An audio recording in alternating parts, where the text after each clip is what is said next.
공원호 작가의 단편소설 변광수의 컴플렉스 두 번째입니다. 경수가 중학교 2학년 때였다.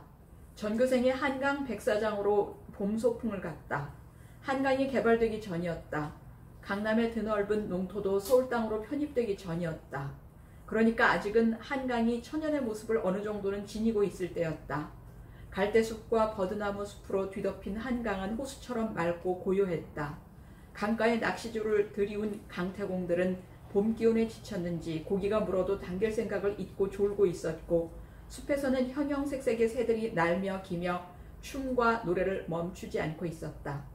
경수네 학교 학생들은 강가에 둘러앉아 싸가지고 온 도시락으로 점심 식사를 끝내고 나서 백사장 한복판으로 집결했다. 반대항전 장기자랑 대회를 하기 위해서였다. 노래도 하고 춤도 추었다. 학교에서는 금지되어 있던 유행가도 서양춤도 오늘만큼은 허용이 되었다. 원맨쇼도 하고 성대모사도 했다.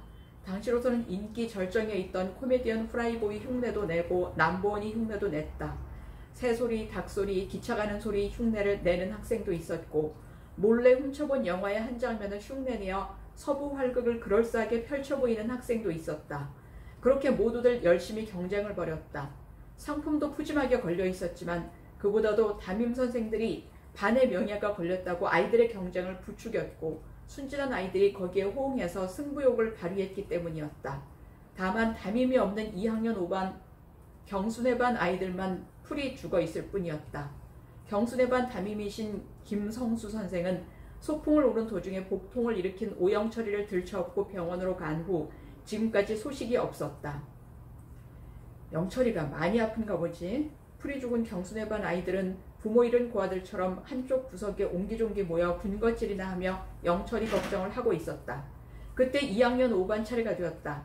반장인 경수가 몇 명의 아이들을 데리고 나가서 I want to hold your hand, 뜻도 의미도 모르는 영어 가사로 비틀즈 흉내를 냈다. 그러나 그 노래 역시 풀 죽은 노래일 수밖에 없었다. 평소에 장난꾸러기로 편히 나 있는 경수도 오늘은 힘이 나지 않는 모양. 겨우 차례를 메꾸고 내려갈 뿐이었다. 대회는 바야흐로 종반에 접어들고 있었으나 우열을 가리기가 힘들었다. 그도 그럴 것이 각양각색인 장기자랑에 점수를 매길 수도 없었고 등급을 매길 수도 없기 때문이었다.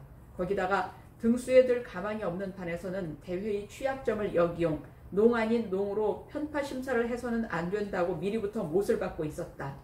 진행을 보고 있던 박태주 선생은 객관적인 판정이 곤란해지자 한 가지 안을 내어놓았다.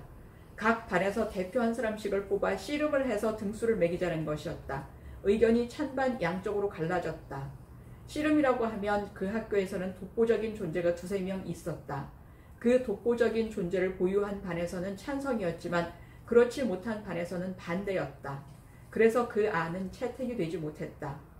박태주 선생은 고심한 끝에 다시 새로운 안을 내어놓았다. 각 반 반장이 나와서 담임 선생을 업고 달리기를 해서 우열을 가리자는 안이었다. 그 안에 대해서는 어느 반에서도 이의를 제기하지 못했다. 길고 짧음을 대보기 전에는 알 수 없기 때문이었다. 그래서 그 안이 막 채택되려고 할 때 경수가 손을 들고 일어섰다. 우리 반엔 담임 선생님이 안 계시는데 어떻게 하면 좋습니까? 부반장이 반장을 업고 달리도록 한다. 박태주 선생이 명쾌한 해결책을 제시했다. 반장인 경수는 부반장 종배가 어디 있나 하고 사방을 두리번거렸다. 멀지 않은 곳에 종배가 있었다. 경수는 종배에게로 달려가서 꿀밤을 쿡 먹이며 말했다. 알겠느냐? 이제 나는 너의 담임 선생님이시다. 잘 업어 매셔야 하느니라. 경수의 장난기가 드디어 살아나기 시작했다. 담임이 없는 반을 이끌고 대회에 참가하느라고 풀이 죽었던 기억도 까맣게 잊고 경수는 싱글벙글 웃음을 감추지 못했다. 배경수 출세했구나. 다른 반 선생들도 경수를 향해 한마디씩 했다. 각 반 담임과 반장들이 앞으로 나가고 있었다. 경수도 종배의 뒷덜미를 잡아 끌며 앞으로 나갔다. 대신 내 놈도 반장으로 승진하는 거니까 힘이 들더라도 참아야 하느니라. 경수는 다시 한번 종배의 뒤통수를 쥐어박았다. 종배가 머리를 굴리고 있었다. 등수에 들어서 상을 타는 게 상책이잖아. 그래서 내가 너를 업고 달리는 것보다 네가 나를 업고 달리는 게 더 빠르지 않겠어? 경수는 키와 덩치가 큰데 반해 종배는 왜소하기 때문에 하는 말이었다. 상품도 중요하고 등수도 중요하지만 사제간의 위치는 바꿀 수 없는 법이니라. 경수는 억지로 종배의 허리를 꺾게 하고 등으로 막 뛰어오르려 하고 있었다. 잠깐! 그때 박태주 선생이 소리쳤다. 경수도 종배도 주춤 박태주 선생 쪽을 돌아보았다. 학생이 선생님을 대신할 수는 없지. 박태주 선생이 혼잣말을 했다. 무슨 소린가 했다. 박태주 선생이 이어 소리쳤다. 김종배는 들어가도 좋아. 종배는 경수를 싱긋 돌아보고는 용명 죽겠지 약을 올리며 꽁무니가 빠져라 들어가 버렸다. 배경수 좋다 말았네. 아이들 쪽에서 야유가 터져나왔다. 김삿갓 과거급제 안 하기보다 못하군. 경수도 멋쩍은 웃음을 감추지 못하고 있었다. 이화숙 선생님 어디 계세요? 박태주 선생이 사방을 둘러보며 소리쳤다. 아이들 뒤쪽 갈대숲 그늘에 혼자 앉아있던 이화숙 선생이 앞으로 걸어나오고 있었다. 이화숙 선생님이 배경수네 반 담임을 대신 좀 해주세요. 와! 아이들 쪽에서 이번에는 함성이 터져나왔다. 행운이다 행운! 배경수가 행운을 잡았다! 아이들은 부러움과 질투가 뒤섞인 선망의 눈으로 경수를 바라보고 있었다. 이화숙 선생이 누군가? 대학을 각 졸업하고 경수네 학교로 부임해온 지 불과 서너 달밖에 안 되는 햇병아리 처녀 선생이 아닌가? 소풍을 온 선생들 중에서 담임을 맡지 않은 선생은 체육 선생인 박태주 선생과 음악 선생인 이화숙 선생 두 분뿐이었는데 박태주 선생은 전체 진행을 맡고 있으니 이화숙 선생에게 경수네 반 임시 담임을 맡기는 것은 수학 공식보다도 더 정확하게 딱 맞아 떨어지는 일이었다. 갈수록 태산이라더니 갈수록 행운이잖아. 경수는 신이 나서 춤이라도 한바탕 추고 싶었지만 그랬다가는 그 큰 행운을 놓칠지도 모른다는 생각에서 태연을 가장하고 무덤덤한 표정으로 서 있었다. 이화숙 선생이라고 하면 햇병아리 처녀 선생이 문제가 아니었다. 날씬한 몸매와 보기 드문 미모로 해서 선생들 간에는 물론 학생들 사이에서도 단연 인기 제일을 기록하고 있는 선생이었다. 그 선생을 등에 업어볼 수 있게 되었으니 이 어찌 행운이라 아니할소인가. 아이들은 내가 부러워 죽겠지. 오영철이처럼 복통을 일으키는 놈이 몇 놈 더 나올지도 모르겠는걸. 경수는 회심의 미소를 지으며 눈을 깔고 아이들을 내려다보았다. 조심해. 선생님 놓치지 않게 조심해. 선생님이 도망칠지도 몰라. 부반장 종배가 경수를 향해 눈으로 말을 하고 있었다. 염려 말게 이 사람아. 경수도 눈으로 말을 했다. 그리고 나서 보니 이화숙 선생이 어디로 온지 달아나고 없었다. 배경수, 왜 선생님을 놓치고 있나? 빨리 가서 찾아와! 박태주 선생의 불호령이 내려졌다. 이화숙 선생은 처녀이기에 남의 등에 업히기가 부끄러워 도망을 쳤을 것이고 박태주 선생은 총각이기에 처녀 선생에게 짓궂게 굴고 싶어 더욱 찾아오라고 불호령을 내리는 것인지도 몰랐다. 불호령을 내리지 않는다고 그냥 있을 배경수인가? 경수는 날쌔게 움직이기 시작했다. 저기! 종배가 손가락으로 가리켰다. 이화숙 선생은 갈대숲 속에 몸을 숨기고 있었다. 선생님, 죄송합니다. 등 뒤로 살금살금 다가간 경수는 이화숙 선생의 허리를 가만히 끌어안아 보았다. 자르르 전기가 온몸으로 흘렀다. 아무도 보지 않는 갈대숲 속에서였다. 배경수 어디 갔나? 배경수! 박태주 선생이 갈대숲 밖에서 고래고래 고함을 내지르고 있었다. 안 되겠다고 생각했는지 이화숙 선생이 먼저 숲속에서 움직이기 시작했다. 뭐했어? 숲속에서 뭐했어? 이화숙 선생 뒤를 따라 갈대숲 속에서 나오고 있는 경수를 향해 종배가 눈짓으로 말을 하고 있었다.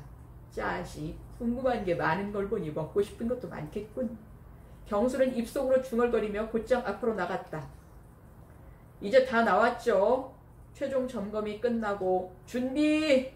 박태주 선생이 엄숙하게 선언했다. 이화숙 선생을 등에 들쳐 업으라는 신호였다. 경수는 이화숙 선생 앞에 가서 등을 돌리고 엎드렸다. 그러나 못내 쑥스러운 듯 이화숙 선생은 아직도 엎이기를 망설이고 있었다. 반면에 경수는 마음이 급했다. 경수는 한 발 이화숙 선생 앞으로 다가앉으며 두 팔을 뒤로 뻗쳐 이화숙 선생의 두 다리를 꽉 움켜쥐었다. 이화숙 선생은 더는 어쩔 도리가 없었는지 다리를 꺾고 허리를 굽히더니 경수 등에 몸을 실어주었다. 경수는 두 팔로 이화숙 선생의 엉덩이를 두르고 두 손으로 소반을 지어 그 엉덩이를 얌전하게 받쳐들며 조심조심 허리를 폈다. 가벼웠다. 부드러웠다. 포근했다. 경수는 다시 한번 눈을 깔고 아이들을 내려다보았다. 전교생들의 눈이 모두 경수에게로 쏠리고 있었다. 기분이 어때? 종배가 또 눈으로 말을 하고 있었다. 말 탄 기분이다. 경수도 눈으로 대답했다. 태우고도 탄 기분이냐? 종배가 웃음을 참느라고 킥킥 입을 틀어막고 있었다. 드디어 박태주 선생으로부터 출발 신호가 떨어졌다. 신바람이 난 경수는 냅다 달리기 시작했다.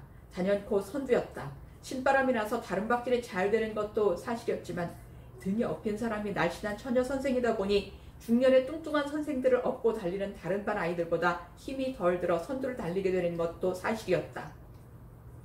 1등이다! 우리 반이 1등은 맡아놓았다! 잠임이 없어 풀이 죽어있던 경순의 반 아이들은 상을 타게 되었다고 신이 나서 와와 손뼉을 치고 발을 동동 굴러대고 있었다. 그러나 부반장 종배는 그렇지 않았다. 배경수 바보! 배경수 바보! 다른 아이들보다 서너 발자국은 앞서서 달리는 경수를 보고는 안타까워 죽겠다는 듯 종배는 소리치고 있었다. 자식, 걱정도 팔자군. 아무리 이 배경수가 네 놈보다 못하려고. 경수는 달리기 속도를 늦추고 하늘을 한번 올려다보았다. 서쪽 하늘이 붉게 물들기 시작하고 있었다. 뒤를 한번 돌아보았다. 등에 엎여있는 이화숙 선생의 얼굴이 서쪽 하늘의 붉은 빛을 담고 있었다. 이 화초장을 빨리 내려오는 바보가 어디 있나. 경수는 더욱 걸음을 늦추고 등에 엎인 이화숙 선생을 껑충 한번 추슬러 보았다. 그러면서 손바닥으로 이화숙 선생의 엉덩이를 살짝 문질러 보았다. 탄탄하면서도 부드러운 탄력감이 기분 좋게 감촉되었다. 고맙도다, 기특하도다, 행운의 여신이여. 나에게 미소를 보내준 그대는 위대한 여신이라. 경수는 여신이 살고 있다면 붉게 물들기 시작하는 서쪽 하늘 저 어디쯤에 살고 있을 거라고 생각하고 그쪽을 쳐다보며 속으로 중얼거리다 말고 킥 하고 웃음을 삼켰다.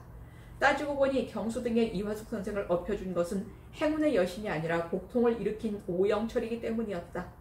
고맙도다 오영철, 기특하도다 오영철.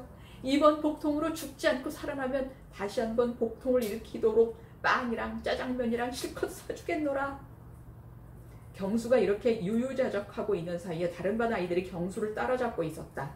우리나라 역사를 지나치게 강조해서 단군의 직계 자손이라는 별명을 얻고 있는 국사선생을 업은 이반의 박동수가 경수를 앞지르고 키만 크고 몸은 가늘다고 해서 장비 구두꾼이라는 별명을 얻고 있는 수학선생을 업은 8반의 윤병식이가 경수를 앞지르고 글씨체에 대해 지적을 많이 한다고 해서 한석봉 어머니라는 별명을 얻고 있는 국어선생을 업은 4반의 김양태가 경수를 앞지르고 있었다. 빨리 뛰어! 빨리! 모기 소리보다도 더 가는 목소리 하나가 경수의 귓전을 간지럽히고 있었다. 등에 엎여있는 이화숙 선생의 목소리가 분명했다. 부끄러운 와중에도 1등은 해야 했기 때문일까? 아니면 부끄러우니만큼 1초라도 빨리 경수 등에서 내리고 싶어서일까? 경수가 다른 아이들 뒤로 밀리자 이화숙 선생은 애타게 경수를 재촉하고 있었다. 그러나 경수의 걸음은 더욱더 느려질 뿐이었다. 뭐하니? 뛰지 않고 뭐하니? 마음이 급해진 이화숙 선생은 자기가 대신 달리기라도 할 것 같이 엉덩이를 한번 들썩 들었다 놓았다. 그 바람에 이화숙 선생 아랫배 밑에 딱딱한 턱뼈가 경수 허리뼈에 가볍게 충돌했다. 경수는 이제 달리고 싶어도 달릴 수가 없었다. 바지 밑이 팽팽하게 긴장하기 시작했기 때문이었다. 아이들은 계속 경수를 뒤로 밀어내고 있었다. 반의 명예가 걸려서일까? 상품이 걸려서일까? 아니면 무거운 짐을 빨리 내려놓기 위해서일까? 아무튼 그들은 열심히 달리고 있었다. 키 작은 아이의 키 큰 선생, 홀쭉한 아이의 뚱뚱한 선생, 남자 선생, 여자 선생, 잘난 아이, 못난 아이 모두 경수를 뒤로 하고 땀을 뻘뻘 흘리며 달리고 있었다. 그제서야 경순의 반 아이들은 경수의 장난기를 눈치채고 키득거렸다. 배경수, 우리 상품은 네가 물어내야 돼. 1등을 하라고 손뼉을 치고 발을 굴러대던 아이들은 자기네들도 덩달아 사타구니가 간지럽다고 몸을 비틀고 엉덩이를 꽈대고 있었다. 반환점을 돌 때였다. 지칠 때도 되었으나 지치기는커녕 힘이 더욱 솟구치면서 흥까지 난 경수는 이화숙 선생을 등에 업은 채로 덩실덩실 춤을 추기 시작했다. 멋을 부리느라고 그랬는지 이화숙 선생은 소풍을 오면서도 바지나 추리닝을 입지 않고 스커트를 입고 있었다. 이화숙 선생의 스커트가 바람에 나부끼면서 스커트 속에 하얀 허벅지가 적나라하게 드러났다. 그것을 본 아이들은 생전 못 보던 것을 보는 듯 가슴이 막혀 숨도 제대로 못 쉬고 백사장 위를 대굴대굴 뒹굴었다. 아이들이 구르는 것을 본 경수는 더욱 신이 나서 트위스트, 림보, 만보, 차차차 닥치는 대로 춤을 추었다. 이화숙 선생이 경수의 등을 쥐어박다 못해 경수의 어깨를 꼬집어 뜯고 있었다. 그러나 조금도 아프지 않은 경수였다. 아니, 아픈 것을 모르는 경수였다. 마냥 즐겁기만 하고 마냥 신나기만 하고 마냥 흥겹기만 한 경수였다. 그때 부반장 종배의 겁먹은 얼굴이 경수 눈에 들어왔다. 끝났어. 끝났다고. 그제서야 정신을 차린 경수는 앞뒤를 돌아보았다. 경수 앞에도 경수 뒤에도 달리고 있는 아이는 없었다. 시합은 이미 끝이 난 것이었다. 앞쪽을 바라보니 박태주 선생이 얼굴을 잔뜩 일그러뜨리고 잡아먹을 듯이 경수를 노려보고 있었다. 경수는 이화숙 선생을 버리고 도망을 칠까 하다가 그것은 기사도 정신에 어긋나는 일이라 생각하고 이화숙 선생을 업은 채 당당하게 박태주 선생 앞으로 걸어갔다. 그리고 박태주 선생 앞에서 얌전하게 이화숙 선생을 내려놓았다. 등에서 내린 이화숙 선생은 쥐구멍이라도 찾아들듯 어디론지 숨어들고 박태주 선생이 경수에게로 다가왔다. 그의 손엔 굵은 버드나무 몽둥이가 들려 있었다. 백사장은 일시에 물을 끼얹은 듯이 고요해졌다. 선생들도 아이들도 모두 숨을 죽이고 박태주 선생과 백영수 사이에 불꽃 튀는 암투를 바라보고 있었다. 긴장된 순간이었다. 종아리 걷어! 박태주 선생의 노한 목소리가 긴장된 고요를 깨뜨렸다. 경수는 말없이 종아리를 걷어 올렸다. 매질이 계속되는 동안 선생들도 아이들도 경수의 장난이 지나쳤긴 하지만 그렇다고 즐거운 소풍날 매질은 더욱 지나치다고 다들 속을 태우고 있었다. 그러나 아무도 박태주 선생의 처사에 대해 항의나 이의를 제기하는 사람은 없었다. 학생들은 학생이기 때문에 선생의 처사에 대해 항의를 제기할 수 없었고 선생들은 선생이기 때문에 학생들 앞에서 동료 교사의 처사에 대해 이의를 제기할 수 없었던 것이다. 시상식이 거행되고 있었다. 상을 타기는 애당초 틀리는 경순의 반 아이들은 뿔뿔이 흩어져 돌아갈 준비를 하고 있었다. 꿈꾸다가 오줌 싼 기분이 된 경수 역시 돌아갈 준비 외에는 할 것이 없었으므로 맑은 물로 세수나 하고 가야겠다고 생각하고 강가를 향해 걷고 있었다. 아픈 다리를 질질 끌며 걷고 있는데 강가 버드나무 뒤에서 작은 손 하나가 나오더니 경수를 향해 가까이 다가오라고 불렀다. 다가가 보았더니 뜻밖에도 이화숙 선생이 거기 있었다. 그 이화숙 선생이 경수 바지를 걷어 올렸다. 시퍼렇게 피멍이 든 종아리가 바지 속에서 나왔다. 이화숙 선생은 피멍이 든 경수의 종아리를 한참이나 말없이 어루만지고 있었다. 그 손길이 너무나 부드러워 경수는 아픈 것도 쓰라린 것도 금방 잊어버리고 말았다. 괜찮아요, 선생님. 아프지 않아요. 경수는 이화숙 선생에게서 종아리를 빼앗아 바지를 내리고 이화숙 선생 앞에 무릎을 꿇었다. 바로 그때 이화숙 선생의 두 눈에서 붓을 2개가 풀석을 향해 또르르 굴러 떨어졌다. 경수는 그것을 분명히 보았다. 그 순간 이화숙 선생의 모습이 영원한 여인상으로 사춘기 소년의 가슴속에 또아리를 틀고 들어앉을 줄이야 누가 알았겠는가.